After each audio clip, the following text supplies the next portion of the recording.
दोस्तों ऐं साथियों, जीए सिंधु देश, जीए साईं जीएम सैयद ऐं बहैसियत जिस्मम जे सीनियर वाइस चेयरमैन जे ऐं समूरी क़ौमी तहरीक जे वर्करनि सां मुखातिब आहियां। उमेद त सभु दोस्त ठीक हूंदा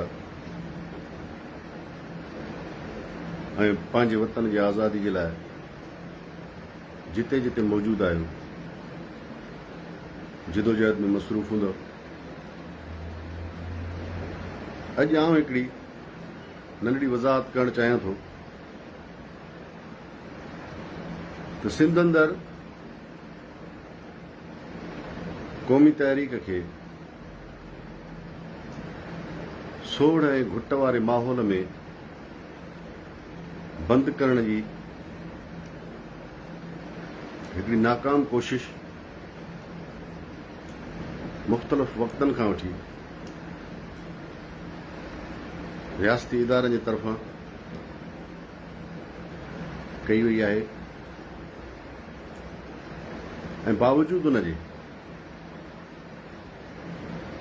त रियासत पंहिंजा हरबा इस्तेमाल कंदे क़ौमी कारकुननि खे हिरासां करण जे लाइ पंहिंजनि माण्हुनि खे उन क़ौमी तहरीक खे टोड़ण ऐं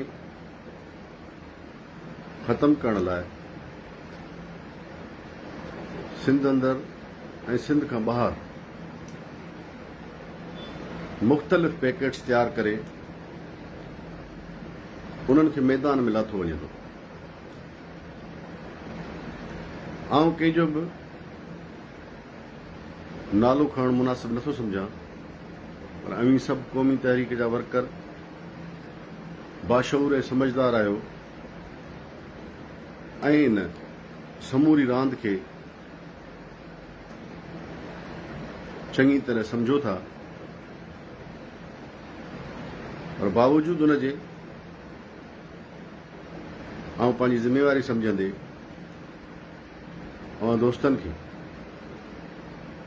वरी बि उन शइ खां आगाह करण लाइ चंद ॻाल्हियूं जे साम्हूं रखंदुसि।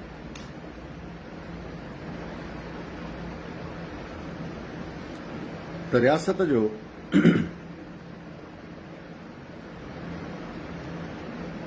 इहो तरीक़ो रहियो आहे। आउं तक़रीबन 86 खां वठी जीएसएन में रहियो आहियां।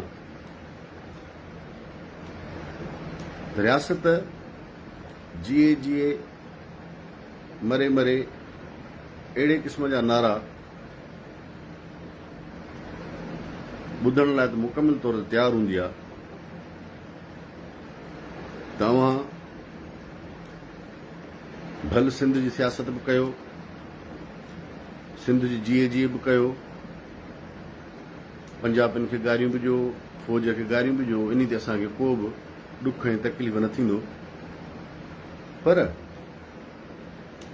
सिंध जी आज़ादी जे लाइ जेकॾहिं संजीदगी सां हिकिड़ो क़दम बि वधाईंदव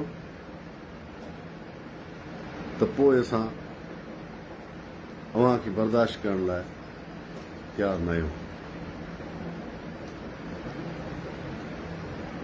इहो ई सबबु आहे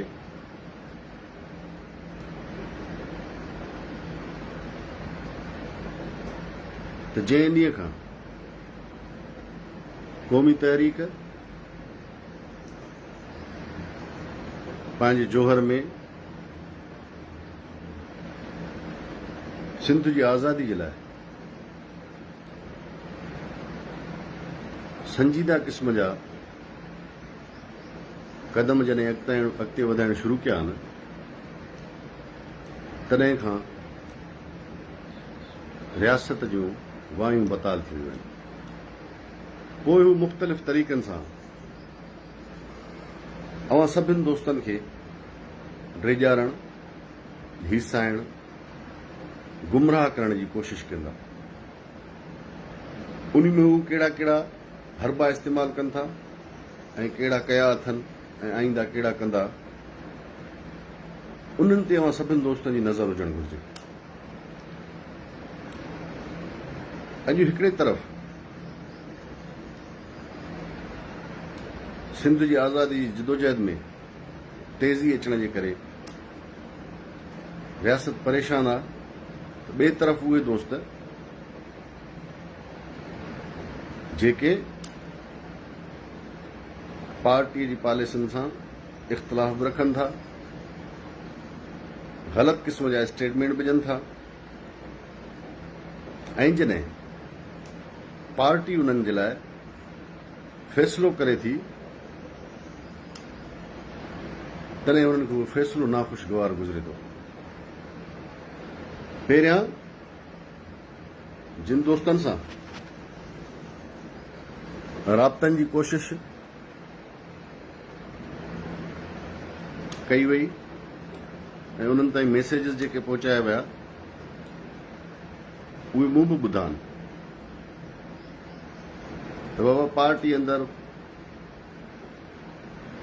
जमहूरियत न आहे, फ़ैसिला आइन मुताबिक़ नथा थियनि, ही थो थिए हू थो थिए, मुख़्तलिफ़ ॻाल्हियूं। पर जॾहिं GSN मुत्तहिदा महाज जी समूरी बॉडी बशमूल 5 खां 6 सीनियर दोस्त जेके सेंट्रल कमेटी जा मेंबर हूंदा, उहे शरीक थी जॾहिं इजलास कनि था ऐं उन में को फ़ैसिलो वठनि था, त उन फ़ैसिले जे मुखालफ़त में उहे माण्हू जेके कल्ह ख़ुदि इन शइ जी डिमांड कनि पिया, अॼु उन फ़ैसिले खे मञण त परे रहियो, पर उल्टो उहा हरकत करण जी कोशिश करे रहिया आहिनि जेका रियासत चाहे थी त इहा थिए। सो आउं सभिनि दोस्तनि खे इहा आगाही ॾींदुसि त सोशल मीडिया जी मार्फत जेके बि माण्हू अहिड़े क़िस्म जी ग़लति प्रोपेगंडा कनि, उन प्रोपेगंडा जो शिकार न थिजो। ऐं उन्हनि माण्हुनि खे बि, उन्हनि दोस्तनि खे बि चवां थो त जिन मुतल्लिक़ा इदारे अवां जे लाइ फ़ैसिलो वरितो आहे, कानूनी ऐं आईनी तक़ाज़ा इहा थी चए त अवां पंहिंजो फ़ैसिलो रिव्यू करण लाइ उन अदारे ॾे लिखत में शइ मोकिलियो त बाबा असांखे हिन फ़ैसिले ते हीअ एतिराज़ आहिनि, अवां हीअं कयो आहे, हीअं न हुजणु घुरिजे आहे, असां को पुछाणो कयो, असां हुनजी माना तव्हांखे सफ़ाई ॾींदासीं। बजाए हिन जे सोशल मीडिया ते अची बयानबाज़ी करणु ऐं अहिड़े क़िस्म जा ऐलान करणु त लाइव ईंदासीं, को हीअं थींदो को हू थींदो।